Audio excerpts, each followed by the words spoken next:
or so later, things started to get lower for me. I kind of felt lonely, and sorry, I'm a crier. I started to get really lonely. My job started getting really stressful. Actually, it's so funny. God is so good, because one of my most stressful days, Nick and Amy arrived at the church that I was working at, and everything was going loose, and people that I had really loved and cared for started to be very angry at me pretty much every day for about 2 months.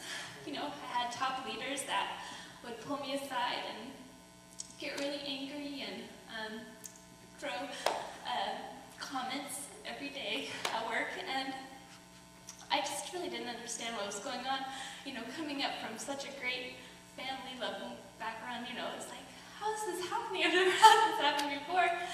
And so, you know what, I remember going to the Lord and being like, you know what, I just don't understand. I've been loving you for so long, and I've invested in so many people, so I think I deserve more, you know? And going to the Lord, I think my prayers started becoming more like fists. I was like, I deserve more. You give it to me right now. And it was interesting because I didn't really hear the Lord when I was doing that. I didn't really feel his quiet voice until I started to quiet down. And so then I finally quieted all the way down. I said, Lord, what's going on?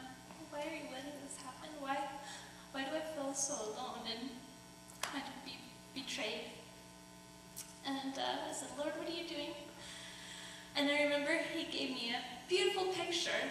It was actually quiet enough to see this picture, and it was of a garden, and it said, while I was looking at this most beautiful garden with roses and things, it said, I'm growing a beautiful garden, Kara, and when I'm done, it's going to look so beautiful.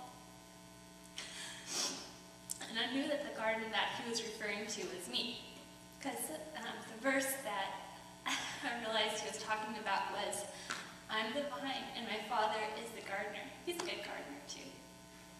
He cuts off every branch that doesn't bear fruit, and he prunes the branches that do not bear fruit so that they will produce even more fruit. So even good branches that don't bear fruit, he has to prune those. And those bad branches that you don't even realize are there.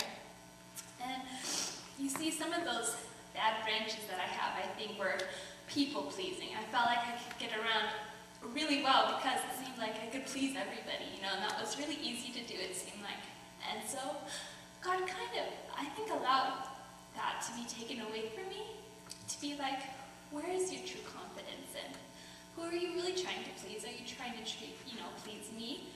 Or are you trying to please everybody else but me? And I thought, well, that's true.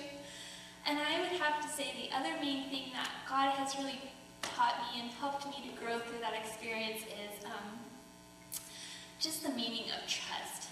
And I think that trusting God means that believing that he is a good God, even in the midst of confusion. He has so proven himself faithful in the light that in the darkness, I think he wants to know that we're going to trust him in the darkness as well. What the Lord was teaching me through the Israelites was their willingness to test the Lord, even when there are bad times. There are lots of good times, right? He parted the Red Sea, he gave them water, and the Lord was teaching me about trusting him all the way, all the time. And the verse that stuck out to me, I remember I have part of it underlined. It said, yet they kept on in their sin, rebelling against the Most High in the desert. They willfully tested God in their hearts, demanding the foods they craved. They even spoke against God himself, saying, God can't give us food in the desert. Yes, he can strike a rock so water gushes out. When the Lord heard them, he was angry. The fire of his wrath burned against Jacob. Yes, his anger rose against Israel, for they did not believe God or trust him to care for them. And that was the part that struck me the most, was they did not believe God or trust him to care for them. And I think the Lord was showing me that I trusted a lot of people to care for me.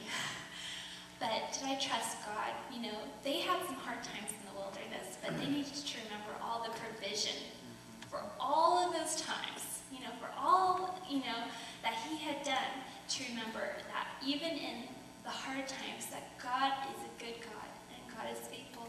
And I think God's going to teach